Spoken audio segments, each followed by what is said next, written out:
بسم الله الرحمن الرحيم.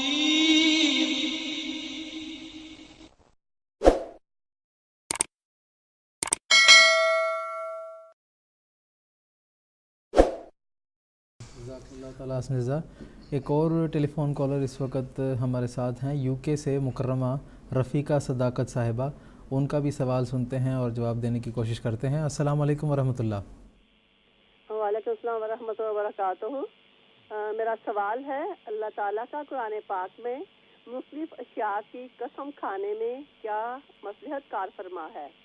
اور میرا دوسرا سوال بھی ہے, خدا تعالیٰ کے وجود کا غیر محدود ہونا اور اس کے قرب کی راہوں کا لامتناہی ہونے کی کیا تفصیل ہے؟ جزاک اللہ, شکریہ. محترم مولانا محمد حمید کوثر صاحب سے درخواست. پہلا سوال کیا تھا ان کا؟ کہ خدا تعالیٰ نے مختلف چیزوں کی قسمیں جو کھائی ہیں. قسمیں کھائیں. بات یہ ہے کہ حضرت مسیح موعود علیہ السلام نے اپنی کتاب اسلامی اصول کی فلسفی کے آخر پر یہ ساری تفصیل بیان کی ہوئی ہے. اسی طرح پیغام صلح کے آخر پر بھی یہ تفصیل بیان کی ہوئی ہے. لیکن اس میں حکمت کیا ہوتا ہے کہ اس کو میں سمجھانے کی کوشش کرتا. جیسے مثال کے طور پہ اللہ تعالیٰ فرماتا وَالشَّمْسِ وَضُحَاهَا وَالْقَمَرِ إِذَا تَلَاهَا. اب یہاں اللہ تعالیٰ سورج کی قسم کھا رہا ہے. قسم کس لیے پیش کی جاتی ہے؟ جب ایک آدمی اپنا کوئی دعویٰ پیش کرتا ہے اور اس کے پاس کوئی گواہ نہیں ہوتا تو وہ پھر کسی اور اللہ کی گواہی قسم اللہ کو پیش کرتا ہے کہ میں اللہ کو گواہ رکھتا ہوں کیونکہ وہ اس جگہ پہ موجود تھا. جب اللہ تعالیٰ اپنی اس مصنوع کی جو مخلوق اس نے پیدا کی ہے اس کی قسم کھاتا ہے تو اس کا مطلب یہ ہوتا ہے لوگوں کو یہ دکھانا اور یہ بتانا مقصود ہے کہ تم مجھے تو دیکھ نہیں سکتے لیکن یہ سورج جو کہ میں نے پیدا کیا ہوا ہے اس چیز کو دیکھ کے تم میرے تک پہنچ سکتے ہو. اس کو کہتے ہیں نظری بدیہی اشیاء سے نظری اشیاء تک پہنچ جانا کہ جو بالبداہت ظاہر ہیں, جو میری ہی مخلوق ہیں, ان کو دیکھو تم میرے تک آرام سے پہنچ جاؤ گے اور اس نتیجے پہ پہنچ جاؤ گے کہ اللہ تعالیٰ موجود ہے. ایک بات. دوسری بات, اللہ تعالیٰ جب قسم کی بات کرتا ہے وَالشَّمْسِ وَضُحَاهَا کہ یہ سورج کو دیکھو تم. بات یہ ہے کہ اللہ تعالیٰ یہ کہہ رہا ہوتا ہے کہ سورج کی حقیقت تو تم کو پتہ نہیں ہے. تمہاری آنکھیں اتنی محدود ہیں کہ تم سورج کو چند منٹ نہیں دیکھ سکتے اور تمہاری آنکھیں جو ہیں وہ چندیاس ہی جاتی ہیں, وہ بند ہونے لگتی ہیں. تم میرے تک کہاں پہنچ سکو گے؟ جو سورج لاکھوں کروڑوں میل تم سے دور ہے اس کو تو تم دیکھ نہیں سکتے, تو میرے تک تم کہاں پہنچ سکتے ہو؟ گواہی کے طور پہ اللہ تعالیٰ بتاتا ہے کہ میری اس مخلوق کو دیکھو.